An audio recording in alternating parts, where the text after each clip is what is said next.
All right, now let's talk about injuries. Okay, the first basic one is a contusion, okay, or a bruise. Okay. This is a broken blood vessel. It causes bleeding under the skin. It can take up to a couple weeks to heal. Okay. With bruising, this can happen when you have a sprain or anything. Whenever you break blood vessels, gravity, like anything else, is going to pull blood to different areas. So I mean, if I get punched in the eye, blood vessels break, I'm going to have a black eye. It's going to be right there. But a lot of times you notice it'll settle underneath the eye. If you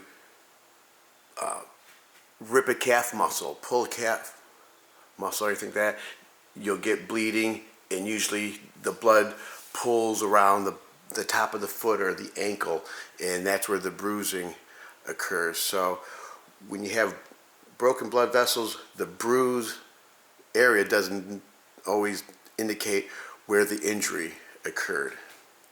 Okay. All right. Okay. So it's fractures. Okay. A fracture is any cracks or complete breaks in a bone. Okay. And broken bone or fracture can take anywhere from, it says 8 to 16 weeks to heal. There's people who heal faster. There's some people that will heal the broken bone in 6 weeks, and sometimes it can take much longer. It can take a good year or so, depending on truly the severity of the break. The other thing with how long anything takes to heal, it really comes down to your nutrition as well. Okay? I always tell everybody, if you have an injury, that means your body needs to repair tissue. Protein is the building blocks of all of our tissue. Protein and collagen. So if I break a bone, sprain an ankle, pull a muscle, more protein, more calcium, this is going to give my body the material to repair that tissue. Also, I want to eat more calories. If I have more calories, my body is burning full go. It's not deciding whether I need to take down tissue to conserve on my metabolism or not, because it knows it's just getting plenty of food, so my body can operate at full go. It doesn't have to worry about shutting down my metabolism. One of the biggest mistakes people make when they're injured is they restrict their calories and or don't work the body part. Remember, we talked about transfer of training. Okay, so if I break my arm, I can still do my legs, and all those hormonal releases to strengthen my legs from the workout will strengthen the arm as well. Okay, types of fractures. We have a hairline fracture. This is basically the bone itself is still in contact, but you just have a long crack along the bone. Okay, sometimes hairline fractures can be just as painful as the actual fracture itself. Okay? A lot of times they don't do anything. They might just, like if it's a hairline fracture on fingers or toes or stuff like that, or ribs, they usually just kind of wrap it, but there's no casting or anything that they usually do. Okay? You also have an open fracture, or it's known as a compound fracture. This is when the bone is actually, not only does it break in half or in several pieces, but also punctures out through the skin. So you have a bone that's, so those usually require surgery to get it back in, repair the tissue damage, and also set the fracture. And then usually they'll put plates and screws and everything to make it more secure. Okay. Spiral fracture. This is a unique fracture. A lot of times this will happen to young baseball players. Okay. When you look at the bone, here's how I think of a spiral fracture. You got the bone. Think of the Pillsbury like crescent roll dough. You pop the can on the edge of a counter, and the seal breaks, and it spirals all the way around to exposed dough that you can grab out. Okay, that's what happens with a spiral fracture. A lot of times when young people are throwing like curve balls, putting movement, sliders, that rotational force on young bones, sometimes it can be too much and that bone will fracture in a spiral right around the bone. It happens to adults also. I cannot think of it was back in, I believe it was the 90s or early 2000s, the Cleveland Indians. I want to say the guy's last name was McDonald or something like that. He threw a ball and ended up getting a spiral fracture on his throwing arm. So it does happen, but usually a rotational force. Okay. A closed fracture, okay, same thing, except no complete break, shattering of the bone. The only difference is it doesn't fracture up through the skin. Okay, those are a little bit easier to repair. Okay. For kids, we also have what's known as a green stick fracture. Okay. These can affect the growth plate. In the growth plate, on the top of every bone, you'll see the long shaft of the bone, then you'll see the head that usually has different curves and stuff like that, where the bones articulate or come together. Right below that, if you look at a bone, you'll see a line. That's the growth plate. So that head of the bone, on each end, the bone grows right underneath there for that bone to get larger and longer. So if you have fractures that go through that growth plate, a lot of times that can damage that growth plate and that bone will stop growing. Okay? But the green stick fracture is just that. Think about it, if you take a dried out stick, you bend it in half, it breaks easily, snaps right in half. If you have a green stick, you'll break it. It might break, but it doesn't break in half, it just fractures. You have those long strands holding it together still because it's nice and wet and somewhat flexible, but wasn't flexible enough, so it still ends up breaking.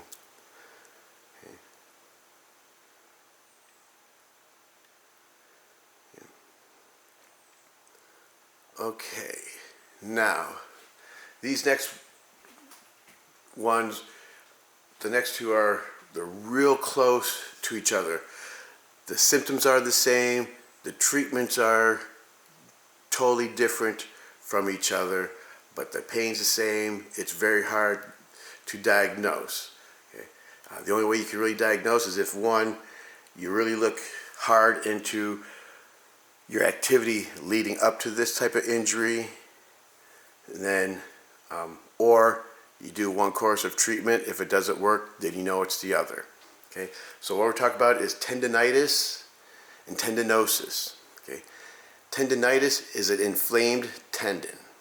It takes 3 to 6 weeks to recover. Tendinosis is a weak tendon. Again, it takes 3 to 6 weeks to recover. Okay, it can be done quicker with good exercise and nutrition. Okay? But a tendinitis would be from overuse. Okay? Say I'm a pitcher. I'm always throwing, I'm pitching, and the tendons in my elbows start to become inflamed because they're overused, the amount of stress from throwing curveballs and sliders and change-ups and everything. Okay? So if I take a couple of weeks off of activity, I let the swelling go down, I let the muscles and tendons actually recover from the amount of work that was being done, increase my eating, and then all of a sudden I go back to working out and everything should all be good. Okay? Now, if it wasn't tendinitis, if it wasn't from overuse, if it was because the tendons are weak, meaning that my muscles are stronger than what the tendons are capable of pulling, so as I'm doing my work, my tendons are taking too much stress, and therefore that's where the pain is coming from.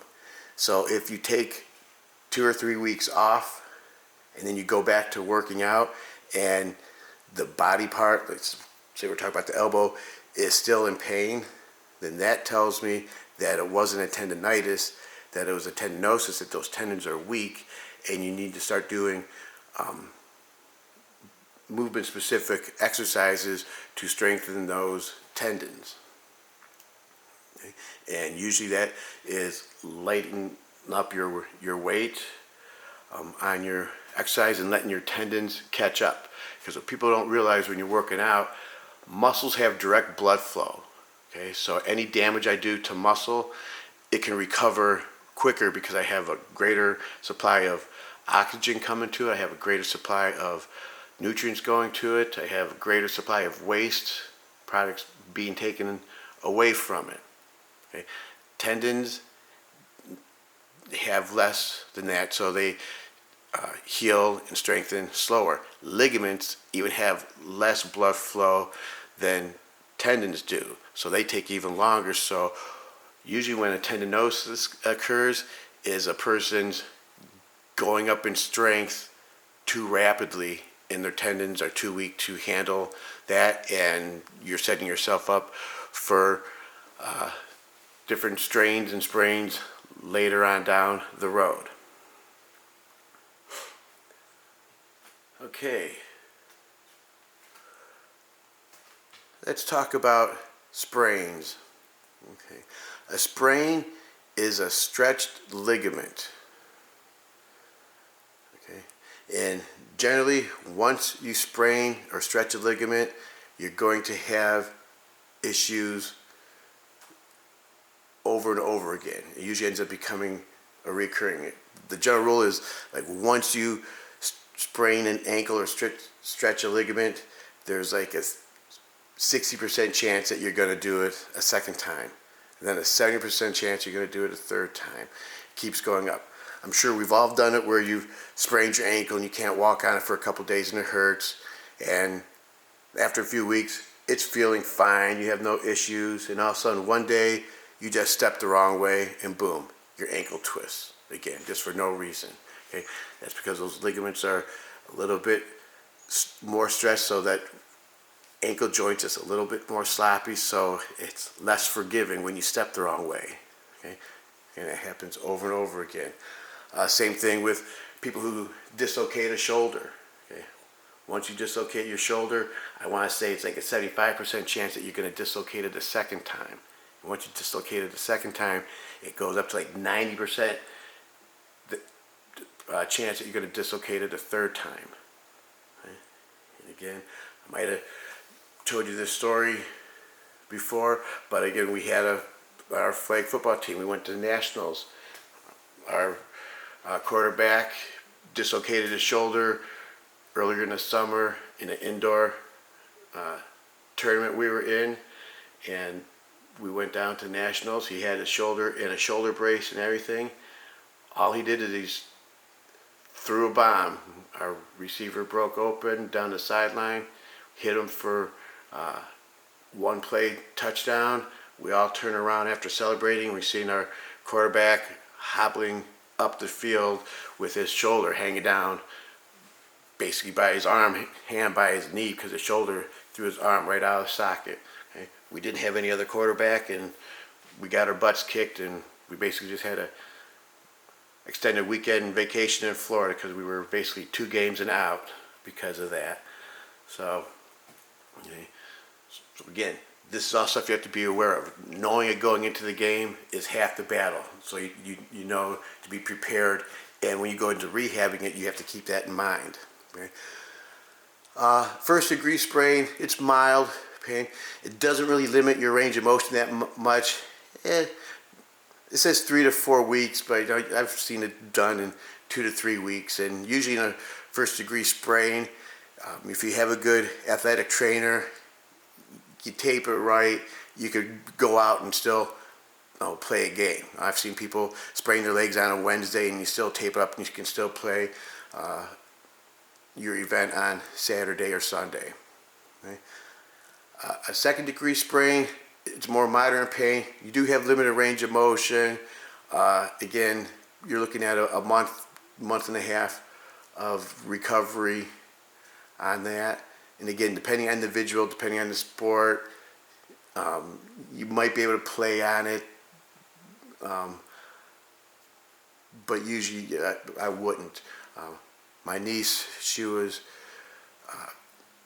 playing rugby, and it was her last couple of games, and she twisted her ankle real bad. I'd say it was a good second-degree sprain.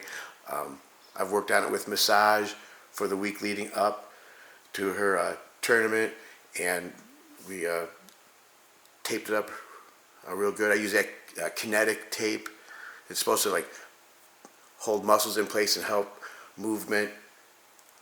I'm not too up on that as far as if I agree that it works for that, but I think it works great for taping up body parts because it gives you stability, but also gives you a better range of motion also.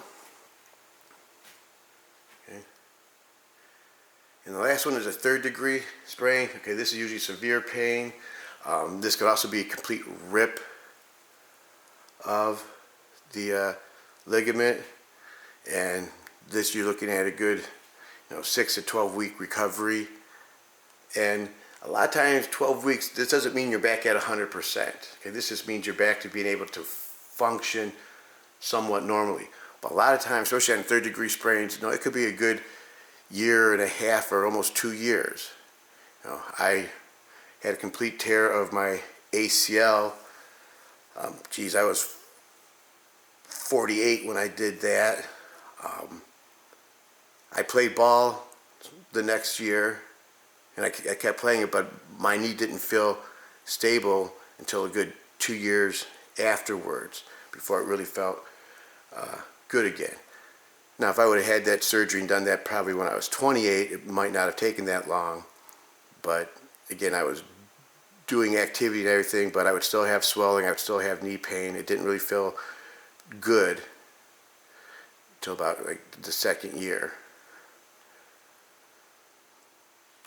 Okay, strains. Strains are torn muscles or a muscle pull. When you say, oh, I pulled a muscle, that's just a feel-good term for I strained it. Okay, so pulled muscle is a ripped muscle. Okay, it's just the amount. Okay, a first-degree strain, again, mild pain, no real loss of motion, maybe a week or so of recovery. Again, most time you can still compete in your activity.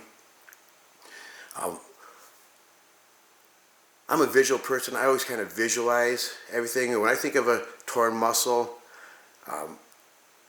think of it. I think of it like a pantyhose or stockings.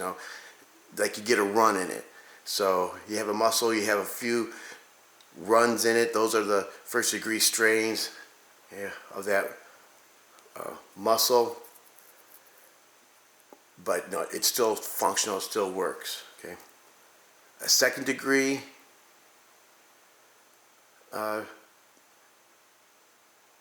strain. Geez, I'm reading the words. I still can't think of it. Second-degree strain, again, just like the sprains, a little bit more pain. Start to get a loss of range of motion, and you're looking at a 3 to 5 week of recovery.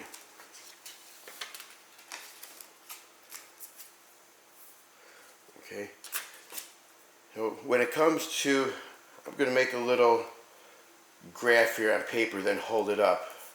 I'm not sophisticated. I don't know how to do this, but when it comes to sprains and strains, or strains, excuse me, rehab is important and movement is important. Again, even for the sprains also, but you can see it more in the muscles. But it involves on how we lay down scar tissue. Okay, I'm hoping you can see this. This first little illustration, you'll see here. Well, I gotta really get it back here. I don't know if you can see that, but here we have lines right here constitutes a break or a rip in the muscle. Okay, if we don't do anything, we don't stretch the muscle, the body will lay down scar tissue, and usually to repair, and usually that scar tissue will then end up looking in basically a mess, a big clump, because it'll lay down in any pattern it needs to lay down those fibers to get that back healed together. Okay, now same thing, I'm going to go next to it.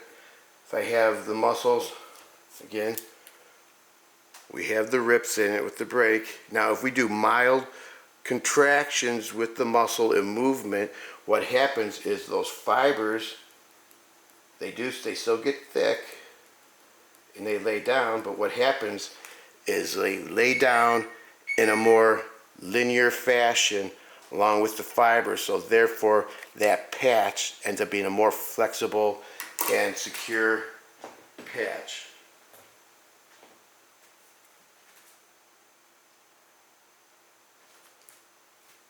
Shut my darn phone off, people bugging me. Okay, so I can explain that more when I get into class, but that's what we're looking for. You want to try to get movement so you can lay that scar tissue down in a nice pattern. Okay, the third one is a third degree. This is, again, severe pain. This can be a complete rip, loss of range. Again, you're looking at, again, 6 to 9 weeks recovery. It could even be up there in the 12 weeks. If you tear your rotator cuff muscle, you get people pec tears where they rip the pec. Okay, those are all going to take long times to recover.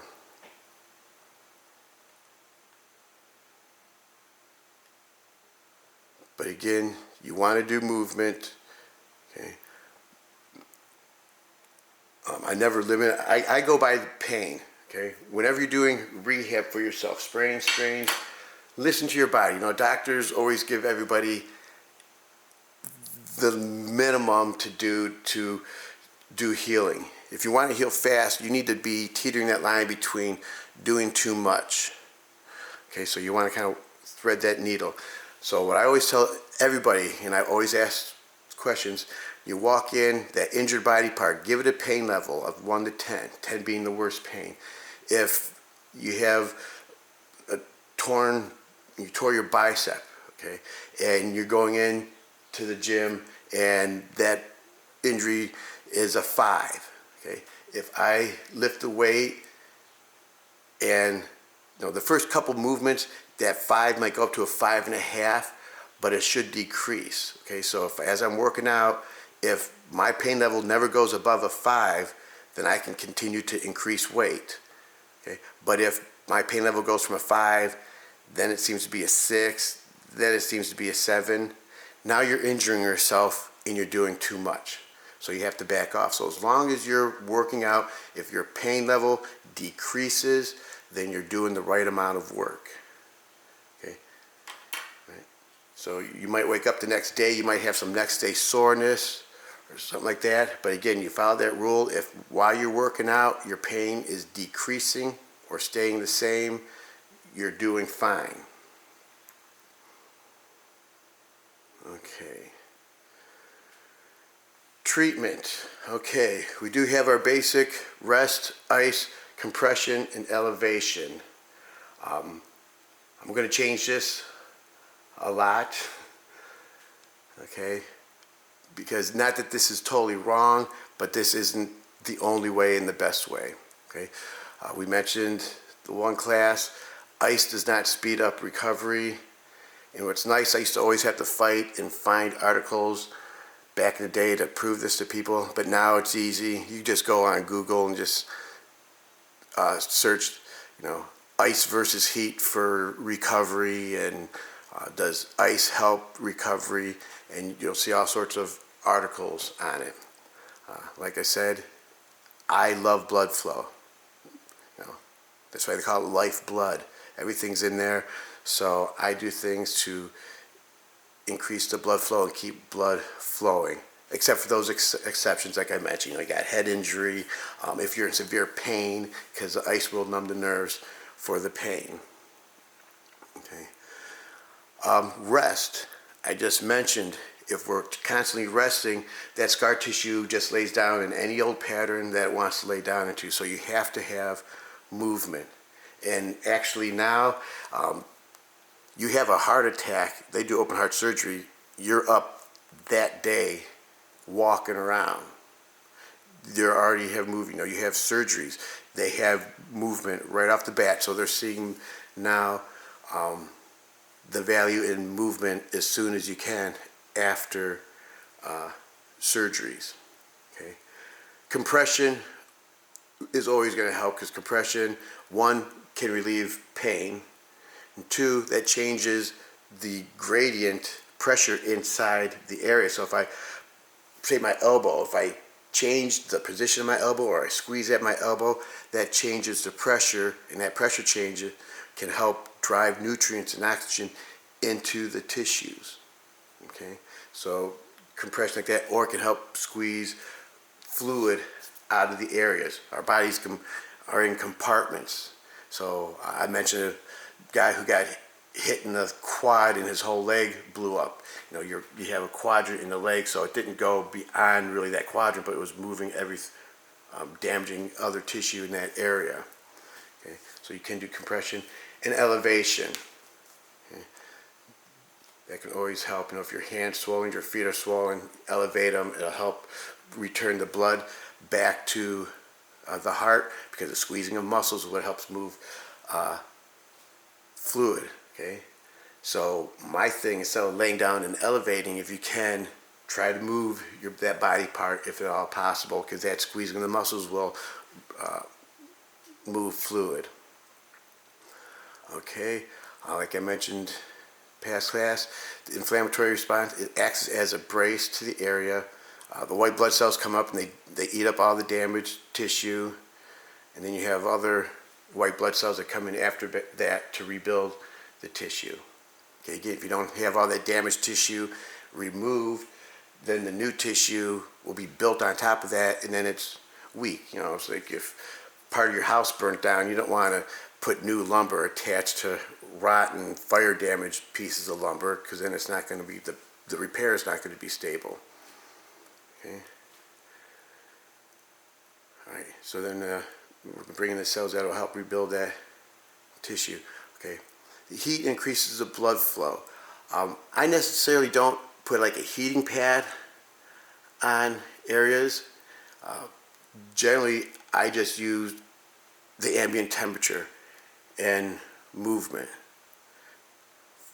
for that. I just keep the natural thing. If my shoulder's really stiff, or if a body part's real stiff and achy, I'll usually put, because the muscle feels hard, because it's not getting good blood flow, then I'll put like a heating pad on it. Because when muscles get hard, like on a muscle knot, and like that, the muscle squeezes, goes into what's known as a guarded position. It can no longer do its job, so it wants to tighten up, so it acts like a brace.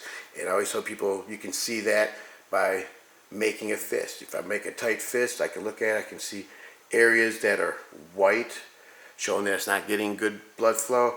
I see other areas that are real red, showing that it has a lot of blood that's not being able to escape. And then you open it up, you see all that blood and everything flow back through there. So in that instance, putting like a heating pad on it to help dilate vessels to get more blood flow, because blood's like everything else. It's going to take the path of least resistance. If you have a big knot in a muscle, the blood's going to flow around that knot versus going through it. And therefore, that knot can end up getting bigger, and the problem gets exacerbated. Okay. Some of the ways that we can increase blood flow, again, using heating pad, doing the electric stim.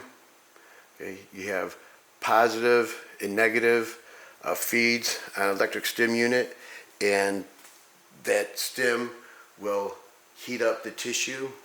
If you ever looked at cells or look at anything under a microscope, you always see that everything's vibrating and moving around.